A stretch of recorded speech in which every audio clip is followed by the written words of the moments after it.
दोस्तों गणित एक संख्याओं का बहुत बड़ा मायाजाल है दोस्तों। इस बात से आप भली भांति रूप से परिचित हो मेरे दोस्तों। और एग्जामिनर आपको इन्हीं संख्याओं में उलझाकर आपके खोपड़े को हिला देता है मेरे दोस्त। तो आज हमारा मुकाबला इन्हीं संख्याओं से है मेरे दोस्त। आज हम पढ़ेंगे नंबर सिस्टम, लेकिन हम अपनी परीक्षा को नस्ते नाबूद करने के लिए पढ़ेंगे। हमारा मुकाबला तो है इनसे, तो इनसे लड़ने की कोशिश करेंगे दोस्तों। किस प्रकार के प्रश्न आपकी परीक्षा में बन सकते हैं नंबर सिस्टम से रिलेटेड, तो जानते हैं इस वीडियो के देखिए दोस्तों, आपको सबसे पहले इस टॉपिक के सवालों को करने के लिए कुछ बातों को जानना बहुत ही इंपॉर्टेंट है मेरे दोस्त। और वो बातें क्या है देखिए, सबसे पहले अगर मैं आपसे बोलता हूं कि किसी संख्या को, तो आपके मन में डायरेक्ट गणित में एक ही सवाल आता है कि किसी संख्या को, यानी कि एक्स पर आपका फोकस जाता है। आप अपने मनगढ़ंत एक संख्या सोचते हो एक्स। एक्स का बहुत बड़ा रोल है मैथ में, आप जानते हो ये। तो बस आप एक्स को सोचते हो, लेकिन मैं बोलूं कि एक्स का 3 गुना या 4 गुना, तो एक्स का 3 गुना करना है तो मुझे एक्स को 3 से मल्टीप्लाई करना है, यानी कि मेरे मन में आता है 3x। ये मैं सोचता हूँ। अगर बोलूं कि एक्स का आधा, तो एक्स का आधा क्या होगा मेरे दोस्त, x बटा 2। तो मैं कर क्या रहा हूं इस कंडीशन में, x बटा 2 कर रहा हूं, तो 2 का तो भाग दे रहा हूं मैं बोलूं x का चौथा भाग या किसी संख्या का चौथा भाग बोलूं अगर मैं, तो ये बोर्ड है मान लो। तो इसका चौथा भाग क्या होगा मेरे दोस्तों, ये 100% है, तो इसका चौथा भाग 25% होगा। तो मैंने कैसे निकाला इसका चौथा भाग, मैंने 4 का भाग दिया उस प्रकार से। तो मैं बोल दूं अगर कि किसी संख्या का चौथा भाग, तो वो क्या होता है मेरे दोस्तों, x बटा 4। किसी संख्या का 5वां भाग, तो आप सोचना है x बटा 5, ठीक है। किसी संख्या के 3 गुणे में 2 जोड़ने पर, तो किसी संख्या का 3 गुना ये हो गया मेरे दोस्त x सोची मैंने, और x का 3 गुना 3x, इसमें 2 जोड़ने पर, ये 2 जोड़ने पर। अब मैं बोलता हूं कि किसी संख्या के 2 गुणे में किसी संख्या के 3 गुणे में 2 जोड़ने पर प्राप्त संख्या, तो प्राप्त संख्या क्या होगी, प्राप्त संख्या मान लो 40 है, तो आप कैसे लिखते हो, बराबर करके 40 लिखते हो, ठीक है।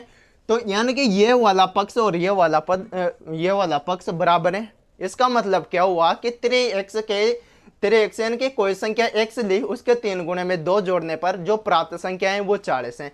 तो इसका मतलब क्या हुआ, जो लेफ्ट हैंड साइड है और राइट हैंड साइड है, वो दोनों पक्ष बराबर है मेरे दोस्त। ये तो हुई बात, ठीक है। तो ये चीजें आपको समझना बहुत इंपॉर्टेंट है, क्योंकि ये हमारे सवालों में बहुत काम आने वाले हैं। देखिए अब कैसे होता है इनका यूज, इन सारी चीजें जो मैंने आपको बताई इंट्रो में, वो देखे आप कैसे होगा इनका यूज। दोस्तों अब इस सवाल में आता है आपके वो 2 चौथाई 3 चौथाई वाला मैटर। देखिए किसी भी संख्या का 1 चौथाई क्या होता है, 4 में से 1 हिस्सा। 4 टोटल है, उनमें से 1 हिस्सा। मैं बोलूं कि 2 चौथाई, तो 2 चौथाई क्या होगा, 2 में ये 4 में से 2 हिस्सा। 3 चौथाई क्या होगा, 4 में से 3 हिस्सा। तो यहां क्या बोल रहा है कि एक संख्या का 3 चौथाई का 2/5, यदि 204 हो तो संख्या ज्ञात कीजिए। अब देखिए संख्या क्या लेनी है, हमें x ले लिया हमने, ठीक है। तो इस x का 3 चौथाई क्या होगा, x मल्टीप्लाई बाय 3/4। ये 3/4 क्या हो गया, 3 चौथाई।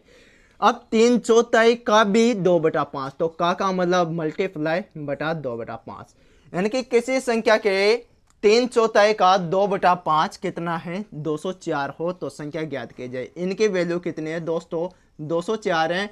अब मुझे इस x की वैल्यू निकालने है। अब आपको काटा पीटे में एक्सपर्ट होना चाहिए मेरे दोस्तों, जब जाकर ऐसे सवालों को कर पाते हो, ठीक है। 2 से 4 कितनी बार कट गया, 2 बार, ठीक है। x इंटू 3 कितना, 3x अपॉन 2 इंटू 5 कितना, 10, बराबर उधर क्या बचा हुआ है, 204। 10 को बेचो आप उधर, तो यहां पर अगर भाग में डिवीजन में, तो बराबर के दूसरे पार किस में जाएगा, मल्टीप्लाई में जाएगा। यहां क्या बचा, 3x बराबर 204 इंटू 10 करूंगा तो 2040, ये आ गया। 3 का भाग 2, अब इसमें x बराबर तो 680, यानी कि 680 बार जाता है। तो वह संख्या क्या है दोस्तों, अपनी 680 वह संख्या है, ठीक है। उठाते हैं दोस्तों नेक्स्ट सवाल की ओर कदम। इन संख्याओं को जानना है हमें, बस हमारा उद्देश्य संख्याओं को जानना। संख्याओं कैसा भी घुमा फिरा कर दे आपको एग्जामिनर, बस आपको घबराना नहीं है मेरे दोस्तों। किसी भी परिस्थिति आ जाए घबराओ मत, ठीक है। तो मेरे सामने सवाल है कि 3 संख्याओं का जो रेशियो दिया हुआ है, रेशियो है 3:4:6, ये अपना रेशियो दिया हुआ है। और इनका गुणनफल दिया हुआ है 1944, यानी कि 1944 अपने पास इन तीनों संख्याओं का मल्टीप्लाई दिया हुआ है। पूछा है कि बड़ी संख्या कौन सी, ये बड़ी बड़ी वाली संख्या पूछ रहा है, छोटे से तो कोई मतलब ही नहीं है मेरे दोस्तों, इसलिए बड़ा करो आप भी, बड़ी संख्या पूछ रहा है। ठीक है, तो तीनों संख्याओं का जो मल्टीप्लाई है 3x, x अपने हिसाब से रख सकता हूँ, ये अपने खाते में बंधा हुआ है, इसको तो रख ही सकते हैं हम। ठीक है, तो 3x into 4x into 6x ये कर दिया मैंने। तीनों का मल्टीप्लाई है दोस्तों, तीनों का गुणनफल है 1944, तो मैं रख दूंगा बराबर 1944, ये रख दिया मैंने। अब इनका मल्टीप्लाई तो करना पड़ेगा ना, तो 3 इंटू 4 कितना मेरे दोस्तों 12, और 12 इंटू 6 कितना 72, यह 72 कर दिया मैंने नंबर्स का मल्टीप्लाई। अब इस x का भी तो कुछ करना पड़ेगा ना दोस्तों, तो x का भी तीनों का मल्टीप्लाई करो तो x क्यूब क्या आता है, x cube, x into x into x, तो x क्यूब आ गया अपना। इधर क्या बचा हुआ है 1944। ठीक है दोस्तों, अब इस x क्यूब की वैल्यू निकालने, x क्यूब की नहीं x की वैल्यू निकालने, तो कैसे निकालूंगा दोस्तों, x क्यूब बराबर इस 72 से काटो आप 1944 को, तो ये कटेगा मेरे दोस्तों लगभग, ये लगभग क्या निश्चित रूप से 27 बार कटेगा, ये 27 बार। तो यहाँ पर x की वैल्यू, अब बताओ दोस्तों 27 किसका घनमूल होगा, 27 का घनमूल क्या होता है, तो 27 का घनमूल होता है दोस्तों 3, तो x की वैल्यू निकल कर आई हमारे पास 3।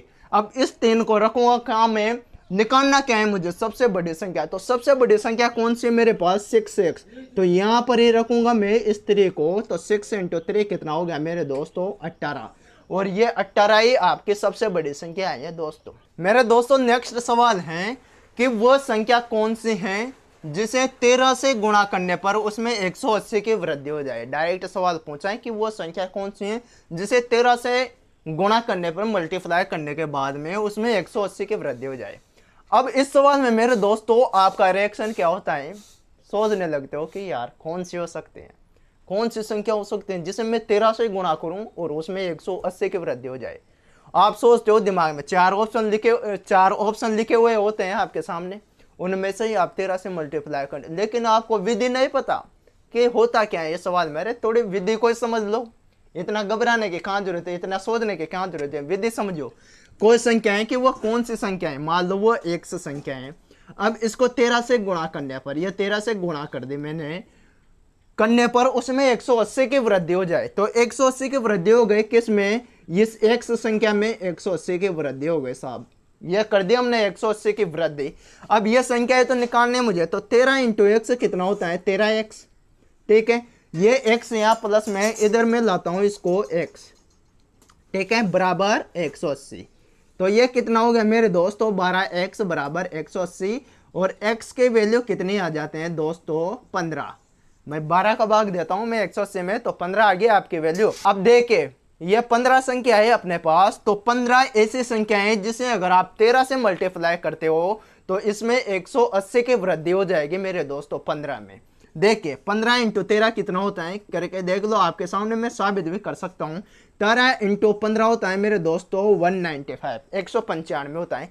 अब मेरे पास संख्या कौन सी थी 15 थी, तो 15 प्लस 180 करो आप, 195 नहीं आता क्या, तो वो गए ना 15 में 180 की वृद्धि, तभी तो 195 आया। तो ये 15 ऐसी संख्या है जिसे 13 से मल्टीप्लाई करने के बाद में इसमें 180 की वृद्धि हो जाएगी निश्चित रूप से। ठीक है दोस्तों, एक और मजेदार सवाल देखिए, दो संख्याओं का टोटल यानी कि जो योग है वो है 15 तथा इनके वर्गों का योग 113 है, तो इन संख्याओं का मल्टीप्लाई ज्ञात कीजिए, इन संख्याओं का गुणनफल ज्ञात कीजिए मेरे दोस्तों। अब देखिए दो संख्या है, दो संख्या सोच लो आप, एक तो x सोचते हो आप, ये तो आपने खाते में बांध रखी है, लेकिन एक और क्या सोच सकते हो, तो एक और y सोच लो, लेकिन आपको यहाँ x y को बोलो, यहाँ पर आप a और b दो संख्याएं सोच लो, एक तो सोचो a और एक b, तो दो संख्याओं का टोटल यानी कि इन दोनों का टोटल a प्लस b, ये दो संख्याएं सोच ली, इन दोनों का टोटल है मेरे दोस्तों 15 तथा इनके वर्गों का योग, इनके वर्ग, इनका वर्ग क्या करेंगे a square plus b square, इनके वर्गों का योग 113 है, क्या है 113, तो इनका गुणनफल ज्ञात कीजिए। तो हमें निकालना है a मल्टीप्लाई बाई b, यानी कि a इंटू बी निकालना है। अब आपका दिमाग काम करना चाहिए, यहाँ दिमाग तुरंत काम करना चाहिए दोस्तों। कौन सा फॉर्मूला लगेगा मेरे दोस्तों? ए प्लस बी का होल स्क्वायर मेरे दोस्तों, जो आपने एलजेब्रा में सबके मुंह पे रखा हुआ होता है ये फॉर्मूला। ए प्लस बी का होल स्क्वायर बराबर A square plus B square plus 2ab। ये फॉर्मूला मैं लगाता हूं कि ए प्लस बी का होल स्क्वायर बराबर A square plus B square plus 2ab। यह फॉर्मूला मैंने लगा लिया। मुझे फोकस करना है ए और बी पर, क्योंकि मुझे दोनों संख्याओं का मल्टीप्लाई निकालना है दोस्तों, दोनों का गुणनफल निकालना है। तो ये ए बी। अब ए प्लस बी कहाँ से लाऊंगा मैं? ए प्लस बी बराबर 15 ये दिया हुआ है, तो 15 का स्क्वायर, यह 15 का स्क्वायर बराबर A square plus B square भी मेरे पास है दोस्तों, जो कितना है 113, ठीक है, प्लस 2ab। अब इस 2ab को रख लो आप यहाँ पर, यह 2ab रख लिया आपने। 15 का स्क्वायर कितना होता है दोस्तों? 225। ये 225 15 का स्क्वायर हुआ। जब इस 113 को मैं बराबर के दूसरे छोर पे लाऊंगा तो ये हो जाएगा दोस्तों माइनस, ठीक है। अब 2ab बराबर 225 माइनस 113 करो तो कितना बचता है दोस्तों? 112। अब मुझे निकालना है ए बी, तो ये निकल गया, 2 का भाग दे दो 112 में कितनी बार? 56 बार। तो ए बी क्या निकल के आता है दोस्तों? 56। और ये 56 ही अपना आंसर है। और बहुत ही जबरदस्त सवाल है, इस टाइप के सवाल भी आपके पेपर में पूछे जा सकते हैं नंबर सिस्टम से। दोस्तों बात करते हैं एक बहुत ही इंटरेस्टिंग और मजेदार सवाल की। देखिए, एक संख्या 54 से उतनी ही अधिक है जितनी 82 से कम, तो संख्या बताइए। हमें संख्या बताने हैं कि कोई संख्या है, तो आपके मन में विचार, बस आप तो x को सोच सकते हो। तो ये x 54 से उतना ही अधिक है, तो ये 54 से अधिक है जितना 82 से कम है, ठीक है। तो n के 82 से x का डिफरेंस और x से 54 का जो डिफरेंस है वो सेम है मेरे दोस्तों। ये x 54 से उतना ही अधिक है जितना 82 से कम। तो ये x क्या है? कौन सी संख्या है? तो ये तो पक्का है कि संख्या इन दोनों के बीच में ही है, 82 और 54 के बीच में संख्या इन दोनों के बीच में ही है, लेकिन है कौन से? तो हम चाहे तो अपने दिमाग का यूज करके ये बोल सकते हैं कि इससे कितने कम, इन दोनों के बीच में संख्या भी सोच सकते हैं, लेकिन माइंड काम करना चाहिए। लेकिन ये विधि अपन नहीं अपना सके, हो सके परीक्षा में काम ही नहीं करे, ठीक है। तो इसका जो पहला उपाय है वो क्या है मेरे दोस्तों? x 54 से ज़्यादा है, तो 54 से ज़्यादा है तो x माइनस 54, x 54 से तो बड़ा है लेकिन 82 से छोटा है, और ये x। अब देखिए x की वैल्यू निकालनी है मुझे, तो x को इधर लाऊंगा तो 2x बराबर 82 प्लस 54, ये किया मैंने। तो 2x बराबर 82 प्लस 54 कितना हो गया मेरे दोस्त? 136, यानी 136 आ जाता है। यहाँ से x की वैल्यू निकल गया है कि मेरे दोस्त 68, यानी कि 68, यानी कि 82 और 54 यानी कि 54 के बीच में 68 ऐसी संख्या है जिनका इन दोनों के बीच में डिफरेंस समान है। 68 में आप कितना जोड़ सकते हो ताकि 54 आ जाए? मतलब जितना घटाओगे उतना ही इधर जोड़ना पड़ेगा, तब जाकर यह संख्या प्राप्त होते हैं। अब इस तरीके को हम बिल्कुल यूज नहीं करेंगे मेरे दोस्त, क्योंकि इसमें तो 2 मिनट से ज़्यादा का टाइम लगेगा हमें। हमारा जो तरीका है, हमने यहाँ क्या किया? 136 यानी कि 82 प्लस 54 किया, तो हमारा तरीका है 54 प्लस 82। कोई भी दो संख्या होगी इस टाइप के सवाल में, तो इनको आप ऐड कर लो, तो कितना आ रहा है मेरे दोस्त? 136।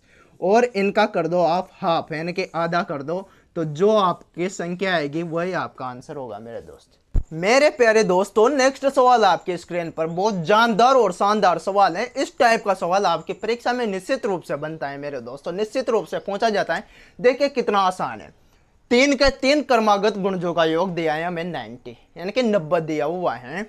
तो 3 के 3 क्रमागत गुणज, तो 3 का फर्स्ट गुणज ले सकता हूं मैं 3x, ठीक है। 3 का पहला गुणज लिया है मैंने 3x। अब जो दूसरा गुणज आएगा वो आएगा मेरे दोस्तों 3x प्लस 1, ये नेक्स्ट गुणा है। जो थर्ड गुणज आएगा वो आएगा दोस्तों 3x प्लस 2, ये ले लिया मैंने 3 गुणज, ठीक है। अब कहा क्या गया है मेरे से सवाल में, मुझसे बोला गया है कि इन तीनों गुणजों का जो टोटल है वो मेरे दोस्तों 90 है, यानी कि तीनों का योग करना है मुझे और बराबर में 90 है मेरे दोस्तों। तो 90 तीनों का टोटल करूंगा मैं तो यहाँ 3x प्लस 2 आएगा, ये 3x प्लस 3 आएगा।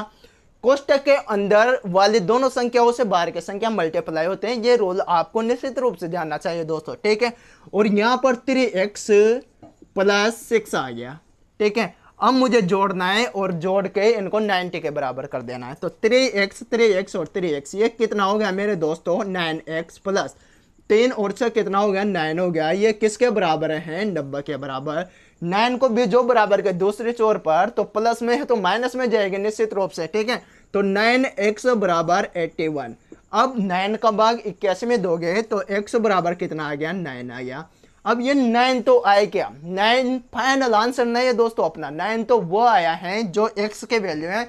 x के वैल्यू में सबसे बड़ी वाली संख्या में रखना है जो हम यहाँ देखेंगे। ये 3 के गुणज हैं, प्रथम 3 गुणज क्रमागत रूप से, क्रमागत बोला है तो सबसे बड़ा जो गुणज है वो यही होगा निश्चित रूप से। तो इसमें हमें x के वैल्यू रखने हैं दोस्तों। तो 3 इंटू एक्स के वैल्यू कितने 9 और प्लस 6, तो 3 इंटू 9 कितना होता है मेरे दोस्तों 27 और प्लस 6 यानी कि 33 अपना क्या आ गया मेरे दोस्तों फाइनल आंसर, ठीक है। तो वो सबसे बड़ी संख्या कौन सी है 33 है। हाँ तो दोस्तों नेक्स्ट सवाल आपके स्क्रीन पर, एक संख्या के चौथे व पांचवें भागों का योग उसके तीसरे भाग से 28 बढ़ाएं। अब इससे क्या समझिए आप, मैंने बताया था भाग कि अगर कोई संख्या है उसका चौथा भाग, तो चौथा भाग कौन सा होता है मेरे दोस्तों x/4, ये चौथा भाग होता है। तो चौथे व पांचवें भागों का योग, तो इसी संख्या के चौथे व पांचवा भाग क्या हो गया x/5, ठीक है। तो ये बोल रहा है कि उसके चौथे व पांचवें भागों का योग उसके तीसरे भाग से 28 देखें तो बराबर तीसरा भाग कौन सा हो गया x/3, तो उसके तीसरे भाग से 28 देखें इनके प्लस 28 है। उसके तीसरे भाग से 28 अधिक हैं तो वो संख्या कौन सी है, यानी कि x के वैल्यू निकालने। अब इसमें हम एक्सपर्ट हैं दोस्तों, मैं इस संख्या को इधर लेकर आऊंगा तो किस में जाएगी माइनस में जाएगी बराबर के दूसरे छोर पर। तो x/4 प्लस x/5 और ये आएगी इधर माइनस में, तो x/3 बराबर इधर बचा क्या अकेला 28 बच गया। अब मुझे यहाँ लेना पड़ता है एलसीएम की आवश्यकता पड़ते हैं। तो 4, 5 और 3 इन तीनों का क्या आएगा एलसीएम 60 आ गया मेरे दोस्तों, क्या आ गया 60 और ये 60 मैंने एलसीएम ले दिया। 4 15 60 होता है, तो 15 इंटू 4 15 इंटू एक्स करूँगा तो 15x, ठीक दोस्तों। प्लस की जगह प्लस 5 12 60 होगा तो 12 इंटू एक्स कितना 12x, ठीक है। माइनस की जगह माइनस रखूँगा। अब 3 का भाग 60 में दोगे तो 20 बार जाएगा और 20 मल्टीप्लाई बाय x तो 20x, ठीक है। और बराबर इधर क्या बचा हुआ है 28। अब देखे निकालने x की वैल्यू है, 60 को उधर भेजूंगा मैं, कहाँ भेजूंगा 60 को इधर भेज दूंगा, ठीक है। 15x प्लस 12x कितना हो गया मेरे दोस्तों 37x, 27x कितना हुआ 27x माइनस 20x, तो 27x माइनस 20x करूंगा मैं तो कितना रह जाएगा 7x बराबर उधर क्या बचा हुआ है 28 है, मल्टीप्लाई में जाएगा ये 60, ठीक है। अब आपको कुछ नहीं करना, सोल्व कर देना है। 7x बराबर 28 इंटू 60 कितना आ गया मेरे दोस्तों 0 और 168 यानी कि 1680। जब आप 7 का भाग दोगे इसमें तो x बराबर कितना आ गया 2 7 14 बचा 2 4 7 28 0 और x की वैल्यू निकल के आते हैं दोस्तों 240 और यही अपना फाइनल आंसर है मेरे दोस्तों। तो आई होप दोस्तों आपको क्लास अच्छी लगी होगी, तो चैनल को सब्सक्राइब कीजिए दोस्तों। मिलते हैं नेक्स्ट क्लास, तब तक के लिए सभी को प्रणाम।